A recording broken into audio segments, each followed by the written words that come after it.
holding me back. Gravity's holding me back. I want you to hold that palm in your hand. Why don't we leave it at that? Nothing to say, and everything gets in the way. Seems you cannot be with us, and I'm the one who will stay. Oh, in this world, it's just us. You know it's not the same as it was. In this world, it's just us. You know it's not the same as it was. As it was. As it was.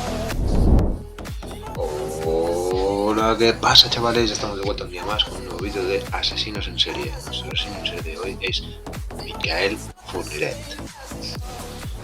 Sin más dilación, empecemos. El ogro de las Ardenas, un asesino en serie obsesionado con la virginidad de sus víctimas. Isabelle caminaba rumbo a su casa cuando una camioneta paró a su lado. Su amable conductora se había perdido y necesitaba indicaciones, pero como no se aclaraba, convenció a la adolescente para que se subiera y la dirigiese ella misma. A mitad de camino, un hombre les hizo señas en medio de la carretera. Su coche se había averiado y necesitaba ir al pueblo más cercano, así que la mujer no dudó en recogerlo. Mientras tanto, la menor, sin saberlo, era conducida hacia el matadero. Aquellos dos desconocidos, Monique Olivier y Michel Fourniret, en realidad estaban casados y se dedicaban a recorrer Francia y Bélgica en busca de niñas vírgenes a las que someter a su tétrico plan sexual. Y todo con tal de satisfacer la obsesión que Michel tenía con la pureza. Mediante este modus operandi, el ogro de las Ardenas violó y mató a 7 chicas, y siempre con la ayuda de su esposa. El incesto. Michel Fourniret nació 4 de abril de 1942 en el municipio francés de Sedan, subprefectura del departamento de Ardenas y cerca de la frontera con Bélgica y Alemania, en una familia completamente disfuncional. El padre, obrero metalúrgico, nunca estuvo presente por sus graves problemas con el alcohol, y su madre, a la que calificaba de temperamental, lo sometió a continuados abusos sexuales desde que tenía 4 o 5 años. Aquellas experiencias incestuosas, en las que su madre lo utilizaba como objeto sexual, causó tal trauma en el pequeño que, con los años, derivó en diversos trastornos en su sexualidad. Según Michel, el incesto marcó su personalidad y también su posterior carrera criminal. Pese a que poco más se sabe de su infancia, algunos compañeros de colegio le recuerdan como un chico que destacaba por su nula sociabilidad, por ser un mentiroso compulsivo, además de por robar libros, carteras y bolígrafos a otros alumnos. De ahí que más de una vez terminase con un par de guantazos en la cara. A nadie le gustaba tener un ladrón en su clase. Este aislamiento social y su particular introversión lo llevaron, ya siendo adolescente, a sumergirse en el mundo de los libros. De hecho, se convirtió en un apasionado de Camus, Rilke o Dostoyevsky, a los que solía recitar de memoria. A principios de los años 60, se alistó en el ejército francés y combatió con la Brigada Aria en la Guerra de Independencia en Argelia. Una vez concluida la contienda, trabajó como carpintero, dibujante industrial, electricista, e incluso, supervisor en un colegio. En busca de vírgenes. En 1964, Michel se casó con su primera mujer, Annette, con la que tuvo un hijo. Sin embargo, la relación comenzó a hacer aguas en cuanto el exsoldado descubrió que su esposa no era virgen. Saber que ella ya había mantenido relaciones sexuales con otros hombres, lo perturbó de tal forma que le generó un trauma sobre el que posteriormente construiría su psicopatía. Por consiguiente, la ausencia de pureza sexual en Annette fue lo que, según él, lo trastornó profundamente hasta desarrollar una tétrica obsesión por encontrar mujeres vírgenes con las que copular. Entre 1966 y 1973, este depredador sexual fue condenado y detenido en múltiples ocasiones por voyerismo y violación en Nantes y Verdún. Su primera sentencia fue de 8 meses de prisión por atacar a una menor. Tenía 25 años. Una vez en libertad, Annette le pidió el divorcio y puso tierra de por medio. No podía creerse que su marido, de apariencia inofensiva y gentil, asaltara a jovencitas.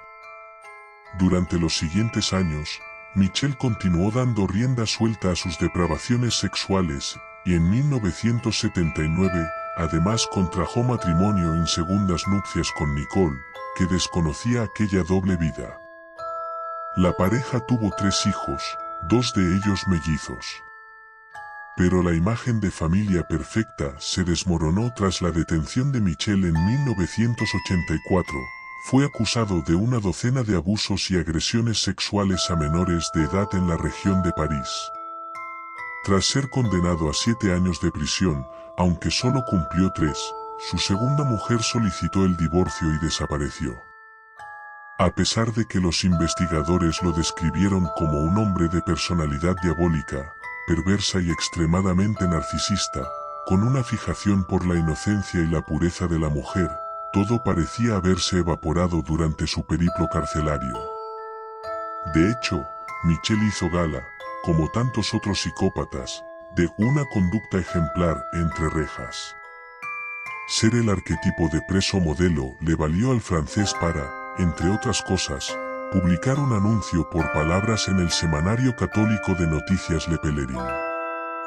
Prisionero desearía mantener correspondencia con personas de cualquier edad para olvidar soledad, rezaba el mensaje. Así fue como entabló una amistad epistolar con la enfermera Monique Olivier, a quien le confesó sus más oscuros secretos, el incesto sufrido durante su infancia y los abusos cometidos a niñas debido a su necesidad de cazar vírgenes. Dichas revelaciones, lejos de ahuyentar a Monique, provocaron el efecto contrario en ella. Cayó fascinada en las redes de Michelle, a quien terminó por comprenderlo y ayudarlo a satisfacer sus impulsos en cuanto salió de prisión. La enfermera empezó a visitarlo en prisión e iniciaron una relación sentimental, que culminó en el altar una vez que Michelle fue puesto en libertad en octubre de 1987. A partir de ese momento, la pareja se mudó al departamento francés de Yonne, después al municipio de Flouin, y cerraron lo que el fiscal denominó un pacto criminal. Monique actuaba de cebo para proporcionar a su marido víctimas vírgenes a las que comprobar sus símenes y agredir sexualmente. Los asesinatos. El modus operandi utilizado por el matrimonio para secuestrar a las niñas solía ser el siguiente: la enfermera se hacía la desorientada mientras conducía una camioneta, paraba a una chica para preguntarle una dirección y la convencía para que se subiera y continuase con las indicaciones. Unos metros más adelante se encontraban con un supuesto desconocido, Michelle, que fingía una avería con el coche y les pedía ayuda. Monique hacía subir al hombre y entonces, conducía hasta un lugar apartado en el bosque para que Michelle perpetrase la violación y el crimen. Durante 15 años, Monique y Michelle recorrieron el este de Francia y la frontera con Bélgica con tal de encontrar a las víctimas adecuadas. Nadie sospechó jamás que detrás de este afable matrimonio se escondía una pareja de asesinos. Por el día, se comportaban como una familia discreta, en la que Michelle trabajó un tiempo para una escuela infantil, y llegada la noche, se convertían en cazadores furtivos. El 11 de diciembre de 1987, 2 meses después de sellar su alianza criminal, Michelle y Monique cometieron su primer ataque. La víctima era Isabelle Laville, una adolescente francesa de 17 años, a la que secuestraron en Auxerre cuando se dirigía a casa. Su cuerpo mutilado apareció en un pozo al norte de la provincia en julio de 2006. Casi un año después del primer asesinato, Fabienne Leroy, de 20 años, desapareció en un aparcamiento de Mourmelon y su cadáver fue encontrado en un bosque cercano. La habían violado y disparado en el pecho. En marzo de 1989, Michelle mató a 2 chicas más, Jean-Marie Desramoult, estudiante francesa de 22 años, y a Elizabeth Brichet, una niña belga de 12 años. Ambos cuerpos fueron enterrados en un terreno de su propiedad. En noviembre de 1990, el supervisor escolar mató a una niña francesa, Natacha Dagnais, de 13 años, cuyo cuerpo fue arrojado posteriormente a una playa. Poco después, asesinó a Farida Yegowarch, novia de Olivier, miembro del grupo criminal dedicado al robo de bancos Gandes Postiches. En los 80, Michel y Olivier compartieron celda y este último cometió el error de confesarle al pederasta el lugar donde había escondido el botín. Llegado el momento, Michel acabó con la vida de Farida para hacerse con el dinero. Con el montante robado al ladrón, el matrimonio se compró un enorme castillo del siglo XVIII en la región francesa de las Ardenas, cerca de la frontera del país con Bélgica. La nueva residencia dotó a Michel y Monique de mayor privacidad para cometer sus fechorías. Utilizaron los bosques cercanos como cementerio para deshacerse de los cadáveres de víctimas como Céline Sessoun, de 18 años, asesinada en 2000, y Manjana Tumpón, también de 18 años, enterrada en el 2001. Según revelaron las posteriores autopsias a los cadáveres hallados por los investigadores, las menores y jóvenes, de entre 12 y 30 años, sufrieron un ataque sexual sin precedentes, para después morir asesinadas mediante estrangulación, apuñalamiento o por arma de fuego. De esta suerte se libró su última víctima, una niña de 13 años a la que secuestraron en junio de 2003 en la ciudad fronteriza belga de Siney. María Ascensión logró zafarse de las ataduras de pies y manos, saltar de la camioneta y pedir ayuda. Soy peor que Dutroux, a otro asesino en serie francés, la amenazó el depredador antes de que escapase. En cuanto la policía informó a Michel de que su esposa le había delatado, el asesino se derrumbó y empezó a cooperar para localizar los cadáveres de las chicas. Gracias a sus indicaciones, las labores de excavación en los alrededores del castillo concluyeron con éxito. 5 años más tarde, se inició el proceso judicial contra este matrimonio. Durante la vista, que duró del 27 de marzo de 2008 al 28 de mayo de 2008, el principal acusado, Michel Fourniret, sobrecogió a la corte de Saïx, en Charleville-Mézières, al facilitar detalles de algunos de los crímenes. Según su declaración, necesitaba buscar una virgen al menos 2 veces al año. No obstante, también decidió jugar con la justicia callándose datos que facilitaría décadas después, aumentando con ello el sufrimiento de los familiares y con ello su poder sobre ellos. Minutos después, otro conductor recogía a la niña y la conducía hacia la comisaría. Tras facilitar la descripción del matrimonio y la matrícula del vehículo, varias unidades acudieron al domicilio de los agresores. Se rompe la alianza. Durante el primer interrogatorio, Michel negó los delitos de secuestro e intento de agresión sexual que le imputaban.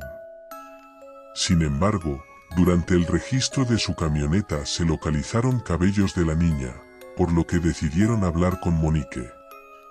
Sabían que si presionaban a la esposa ésta le delataría. Y no se equivocaron. La enfermera lo confesó absolutamente todo.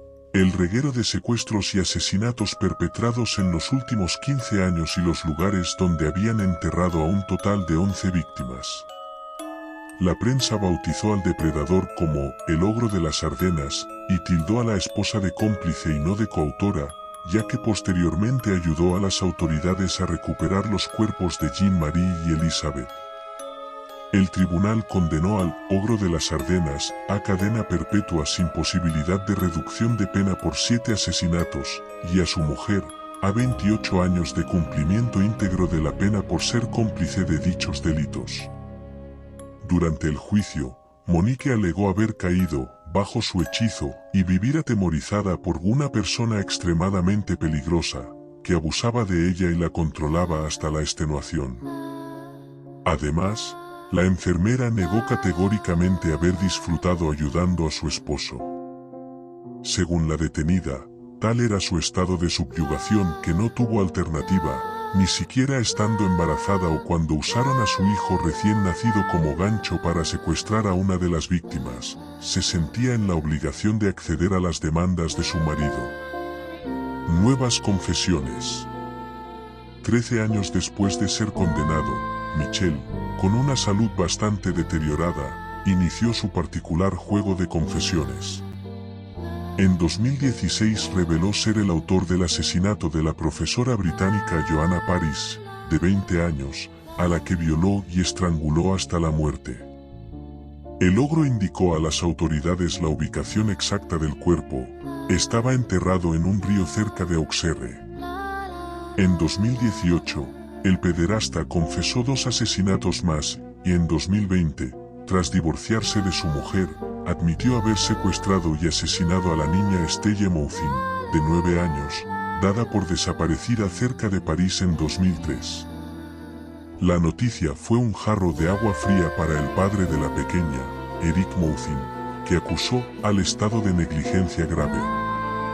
Me tomaron por idiota todos estos años, dijo en rueda de prensa refiriéndose a la investigación policial. Pese a la confesión del asesinato de Estelle, el asesino en serie jamás reveló el lugar exacto donde fue enterrada la niña. Esta información, al igual que la del resto de asesinatos, se la llevó a la tumba el pasado 10 de mayo de 2021 cuando certificaron su muerte. Michel padecía una afección cardíaca y sufría de Alzheimer. El ogro de las Ardenas falleció a los 79 años de edad en el hospital de la Pitié-Salpêtrière de París, dejando tras de sí un sentimiento de cólera en los familiares ante tantos años de inacción por parte de la justicia, aseguraba el abogado Didier Seban. En definitiva, con la muerte del monstruo francés se esfumaron las respuestas a todas estas incógnitas. Bueno, chavales, y hasta aquí el vídeo. Seguiremos con más de asesinos en serie. Muchas gracias por estar ahí. Nos vemos en la próxima. Hasta luego. Chao.